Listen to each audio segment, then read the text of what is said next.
Testing, testing. 1, 2, 3. Testing, testing.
Check, check, check. 1, 2, 3, 4, 5. Check. 1, 2. Check. 1, 2.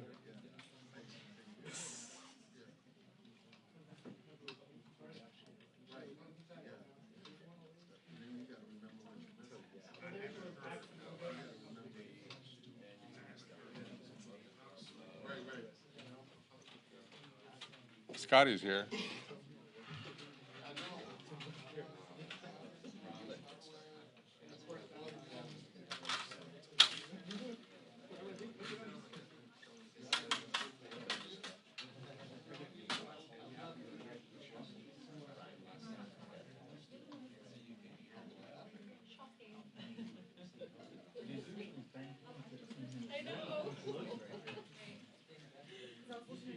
You're loving this.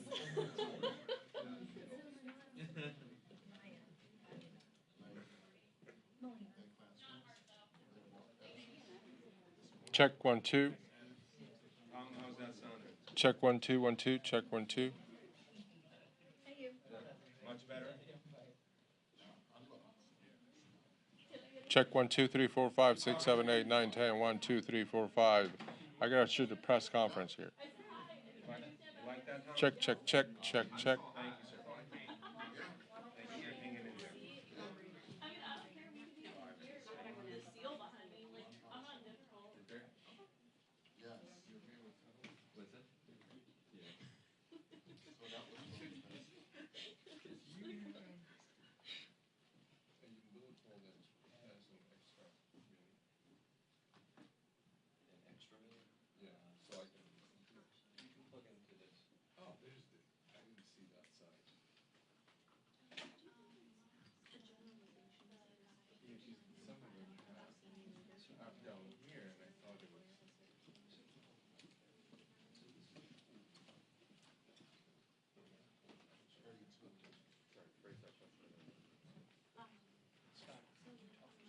Sure. Scott McFarland standing by in Studio A. Omar's here. Makes everybody excited.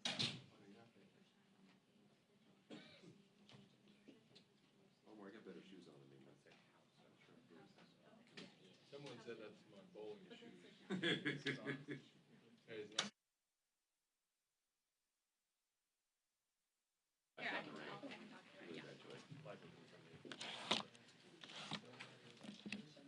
Okay.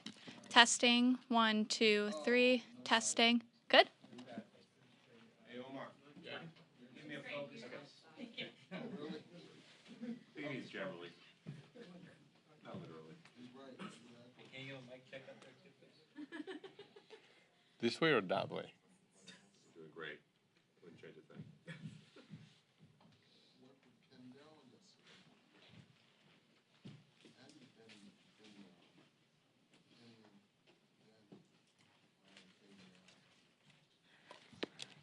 Testing. 1, 2, 3. Testing. 1, 2. Good. Oh, sorry.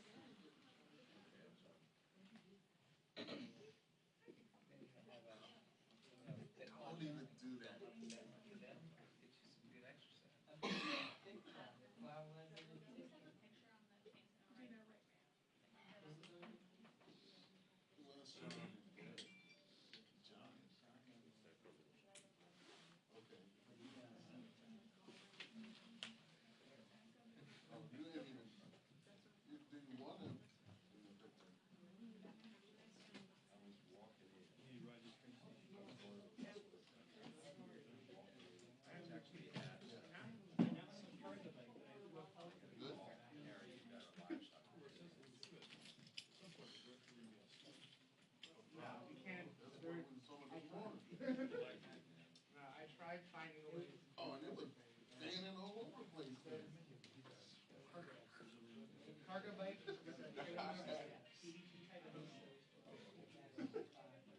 I throw my quarter grade Republicans in the HP White House Congress.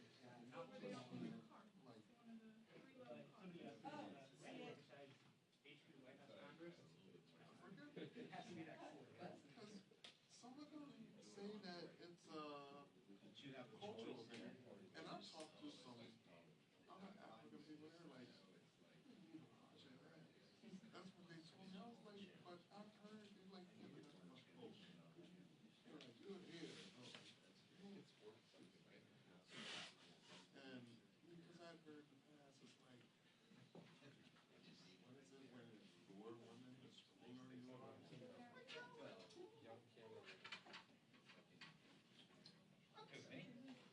it like that? Really? Oh, come on. Was it dangerous school? Joe in? And it was still That there? has nothing to do with the age there. Or young age.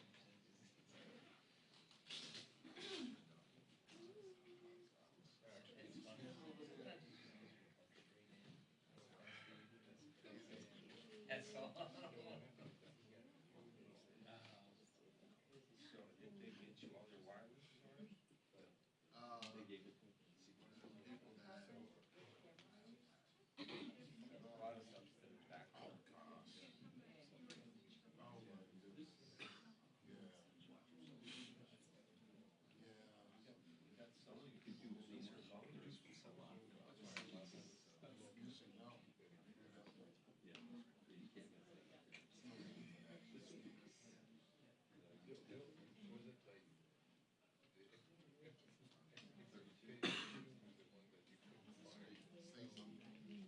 Switch, right?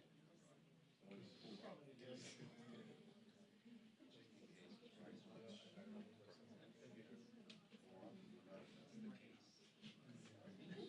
I know. Girl, I like that.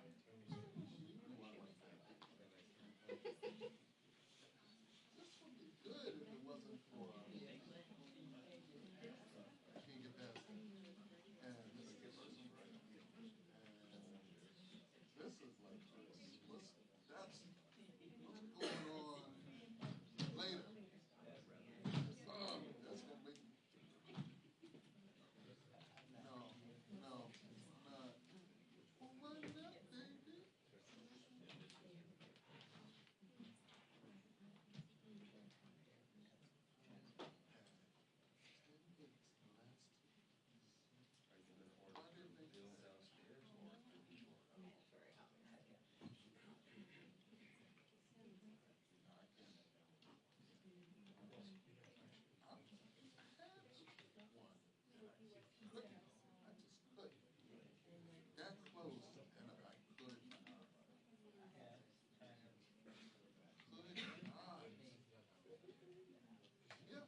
was just one. Nobody told me the time. They just said, I was trying to get over her as soon as I could. They just said, go to the hill. It was as soon as I broke down. Who's gonna place? Who's gonna place Broccoli here?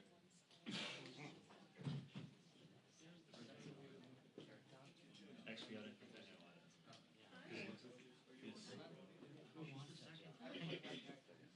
yeah. Yeah. A lot of pressure. Hey, how are you? Do you have a hand? Bob up there. Thank you. Yeah.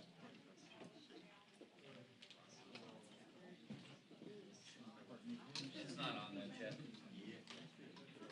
I'm sorry, you don't have a handheld, do you? Because I might have to run out of here and pass this bill in a second, and that's gonna be easier than if you have a handheld, it's easier. It's over next door. Yeah, you got time for that. Thank you. Franklin's gonna happen to move.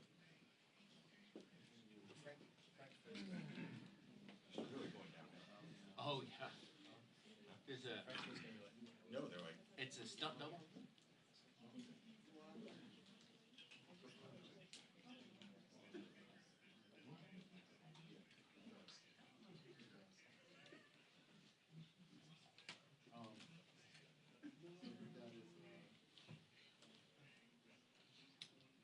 Yeah, they come in first. Yeah, he said,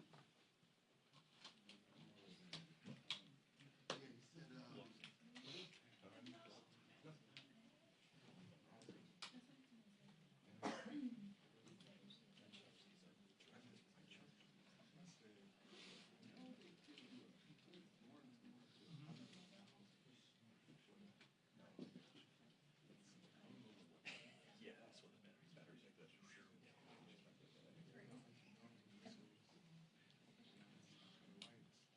my batteries are giving everything.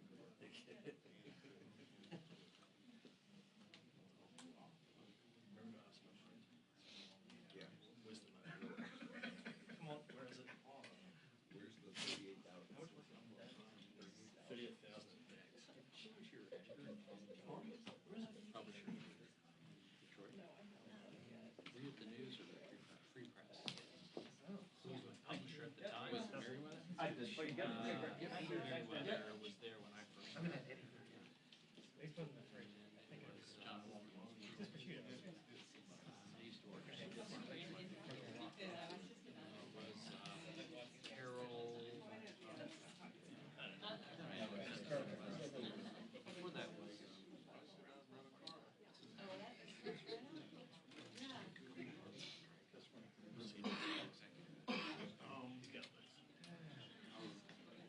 I was gonna. Wow, you really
I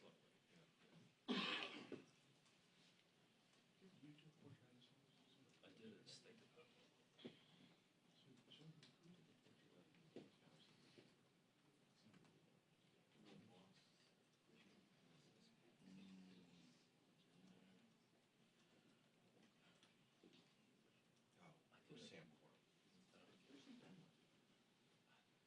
Hey, DBS.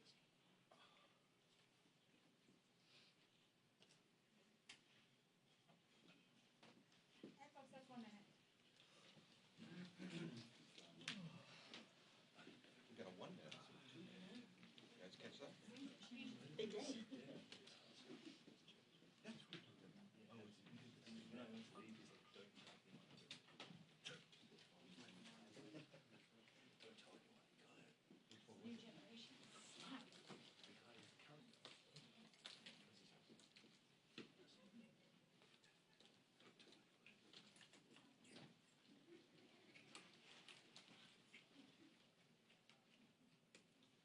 guys have enough room there?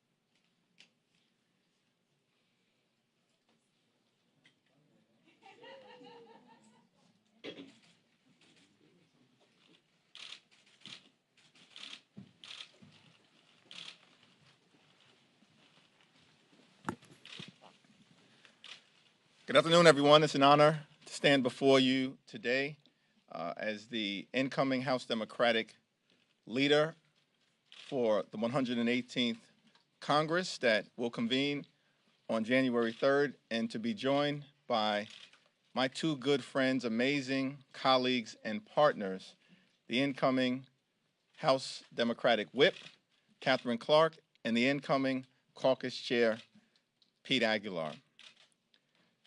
Let me first begin by just expressing my heartfelt thoughts and prayers for the family of Don McKeachum. He tragically passed away. The House Democratic Caucus is a family, and Representative McKeachum was an incredibly important part of that family, and he will be deeply, deeply missed. I also want to convey my thanks to Speaker Nancy Pelosi, an extraordinary speaker for the ages, who has delivered so much for so many over such a significant period of time. Our caucus is better, our country is better, the world is better because of Speaker Nancy Pelosi's incredible leadership. I also want to thank our current House Majority Leader, Steny Hoyer, and our current House Majority Whip, Jim Clyburn, for their incredible friendship, mentorship, and support for all of us along this journey from the very beginning of our arrival in the Congress. We stand on their collective broad shoulders, building upon the incredible work that they've done, excited about the opportunities to advance the ball for everyday Americans as we move forward into our future. I was born at Brooklyn Hospital, raised in Crown Heights by my two parents who were public employees, a caseworker and a social worker in a middle class, working class neighborhood in the midst of the crack cocaine epidemic in the 80s into the early 90s. I'm thankful for them, thankful for their love, support, and prayers throughout the years, throughout my journey into adulthood and my journey as a public servant. Growing up in that Crown Heights neighborhood, first member of Congress I was ever aware of was the Honorable Shirley Chisholm. And I eventually was able to be elected to represent many neighborhoods in Brooklyn that she formerly represented. And so it's with particular reverence for her that it was communicated to me earlier today that this actually is Shirley Chisholm's birthday, 98 years ago. I stand on the shoulders of people like Shirley Chisholm and so many others as we work to advance the ball for everyday Americans and get stuff done. Because that's what Democrats do. That's what our record says. Each and every day, House Democrats committed to fighting hard for working families, middle-class folks, those who aspire to be part of the middle class, young people, seniors, immigrants, veterans, the poor, the sick, the afflicted, the least, the lost, and the left behind. House Democrats fight for the people. That's our story, that's our legacy, that's our values, that's our commitment as we move forward. Get stuff done. Make life better for everyday Americans. We look forward to finding opportunities to partner with the other side of the aisle and work with them whenever possible, but we will also push back against extremism whenever necessary. We love this country. We love our democracy. We love the Congress and the House of Representatives, the institution designed to be the closest to the people. And we're going to fight hard each and every day we have this honor to serve in Congress to deliver. I now yield to my good friend, an amazing colleague, the incoming House Democratic Whip from the Commonwealth of the great state of Massachusetts, Catherine Clark. Thank you, Hakeem. Good afternoon. I am so honored to be here with our leader-elect Jeffries and caucus chair Pete Aguilar.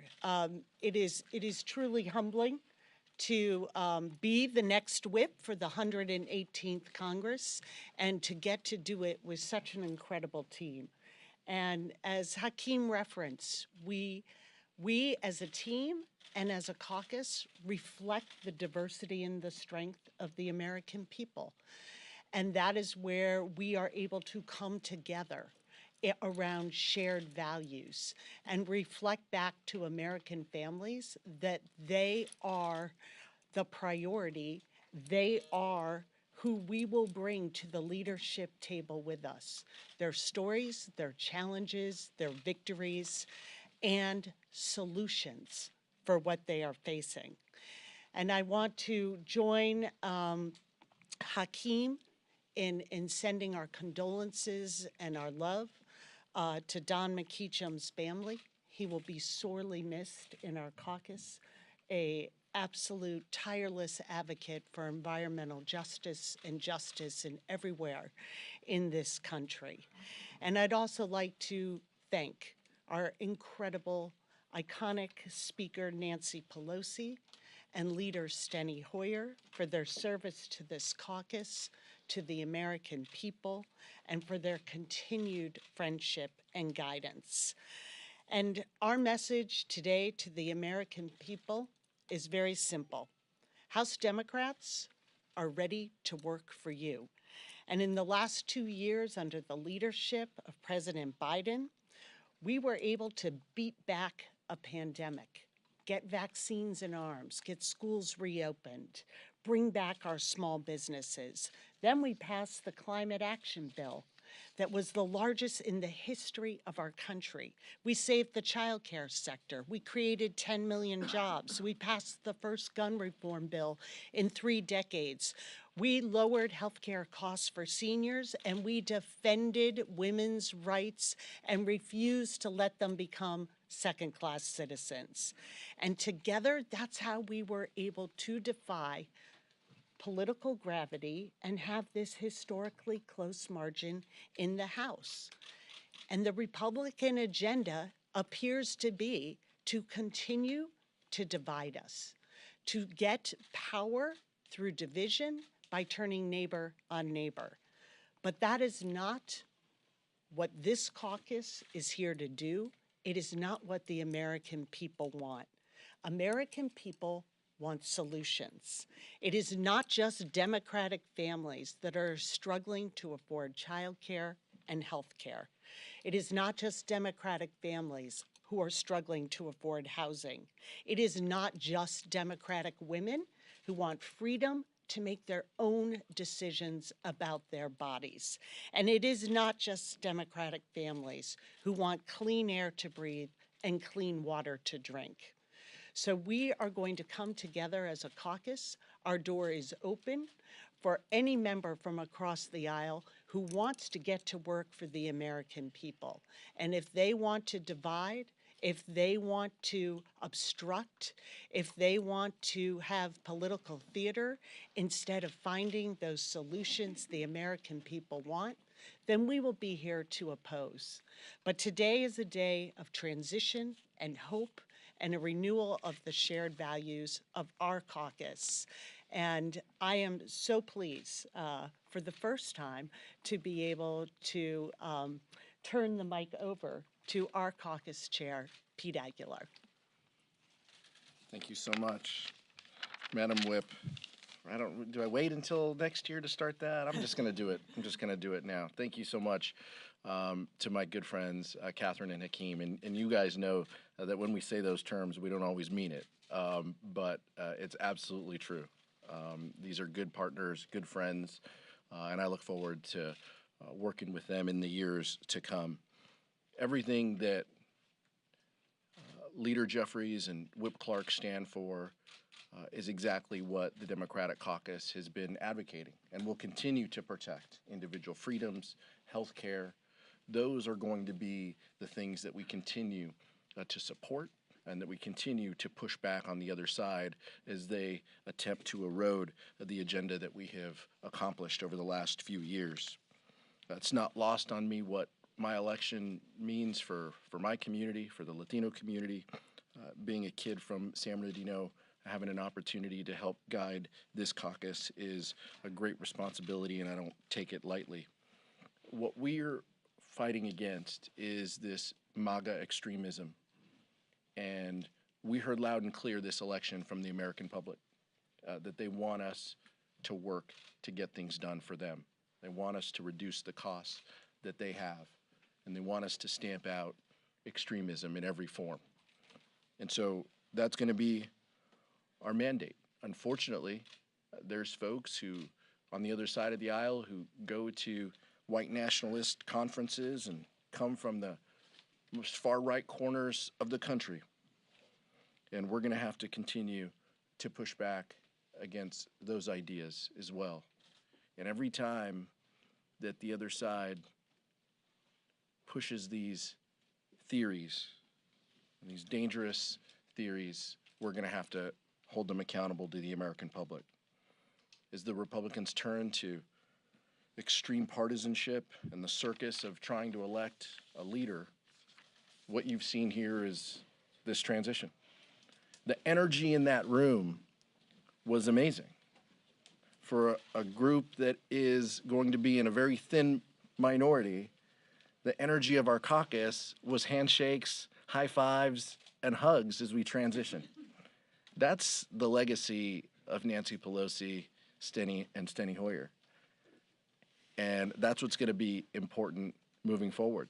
While Kevin McCarthy is auctioning off real estate and square footage for every vote he can, we're united together. And we're in this together for the American public. And we never lose sight of who we are and where we come from. And that's what our mission and mandate is. Thank you. Thank you, Pete. Thank you, Catherine. We'll be able to take just a handful of questions, but some questions. Allie? Can you talk about, because you guys have referenced the accountability, the extremism, and then you've also said you want to get stuff done. So how do you think about doing that? Do you think about working with Kevin McCarthy? Have you spoken to him at all? What might this look like in this period of divided government?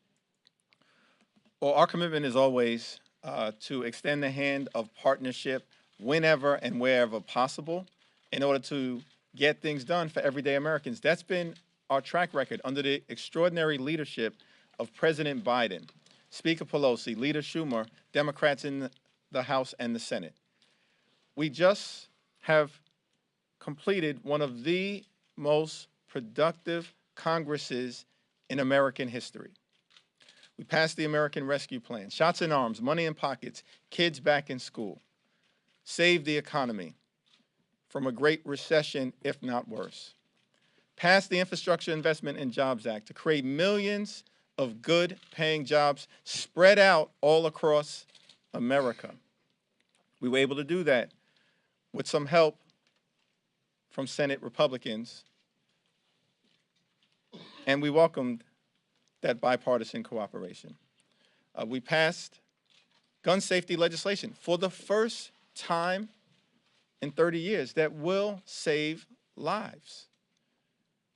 And that was also done in a bipartisan way in the Senate. Of course, we passed the CHIPS and Science Act to bring domestic manufacturing jobs back home to the United States of America, and we were able to find bipartisan common ground to get that done as well. And then we passed the historic Inflation Reduction Act. Unfortunately, our colleagues on the other side of the aisle chose not to work with us, but we got it done anyway. The largest investment in combating the climate crisis in American history, lower energy costs, setting our planet on a sustainable trajectory forward, strengthening the Affordable Care Act, lower health care costs, driving down the high price of life-saving prescription drugs for millions of Americans. That's the Democratic record. And we seek to find common ground whenever and wherever possible, and we hope that our colleagues on the other side of the aisle, as they temporarily inherit the majority in the next Congress, are willing to proceed with that same spirit of cooperation, fortitude, and mission-centered focus to get things done for everyday Americans. That will continue to be the Democratic approach on behalf of everyday Americans. Mr. Jeffries? Mr. Jeffries? Yes, thank you. First row. Two questions. Lisa from PBS. There's a lot of palace intrigue around here, of course. Not getting too much into this, but I'm curious. I just want to make sure. Mr. McCarthy has said he has not asked for Democratic votes for his position as he hopes to be Speaker. But I just want to confirm with you all. Are you talking to your caucus to say we are not going to support him in case he needs those votes? Have you considered perhaps getting in the game of offering or suggesting someone else? And then the other question is, what is your response to his pledge to say he will remove some of your members from their committees? The House Democratic Caucus remains unified and focused in our efforts to fight for lower costs, for better paying jobs, for safer communities, to put people over politics. Those are our values that will drive us forward. Republicans are going to have to work out whatever mess and chaos is going on the other side of the aisle. That's not for us to get involved in at this point in time. Mr. Jeffries? Mr. Jeffries? Going back to this side, second row. You. Colonel Jeffries, Basil John, Next Star. One of the things that you just brought up was working across the aisle in order to make things work at the end of the day.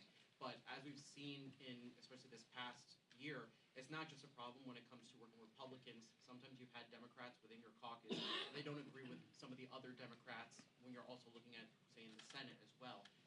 One of the things that we heard earlier today was Congressman Jayapal said one of the key factors is making sure members can all agree with what leadership wants to do. Will you be able to guarantee that going forward when you do have legislation where moderate Democrats are not agreeing with what progressive Democrats want to do? I want to make sure that Catherine and Pete also respond to this question because we all share the same approach. Everybody matters. Progressives, New Dems, Blue Dogs, whether you're from the north, the south, the east, the west, the heartland of America, whether you're in the center left, more progressive parts of our caucus, everybody matters. That's what makes the House Democratic Caucus the most authentic representatives of the American people. Sometimes we can have noisy conversations, but as we showed time and time again on issue after issue after issue. At the end of the day, we always come together, find the highest common denominator, and get big things done for everyday Americans. Yeah, I would say look at our track record. Just look what we did in the 117th and look at that body of work, that coming together with a narrow majority over and over again. These are huge pieces of legislation that we have passed, and it is starting in the next few months, those cost savings, those projects are going to start to come to fruition. And what that means to the American people is always what binds us together, because our caucus is about these shared values. That is where we build the unity while we use our entire diversity. We don't do what the other side does. We don't shy away and say there will be discipline, there will be punishments for not towing the line. We listen to people because we understand that their districts, those are the voices of the people of this country. And that when we are listening to our members and drawing on for every corner of our caucus, we come up with a product that works for Americans. And that's our goal here. This is the Democratic Caucus is a beautiful mosaic of the country. But these two leaders next to me can speak to every member and every corner of the caucus and have a conversation. But the House Democratic focus is always grounded on how do we help more people? How do we protect what we've passed in legislation?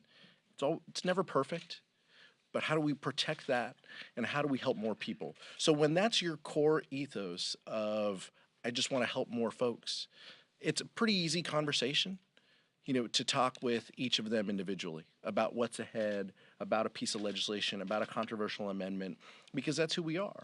Our default is going to be how do we help more people in our communities?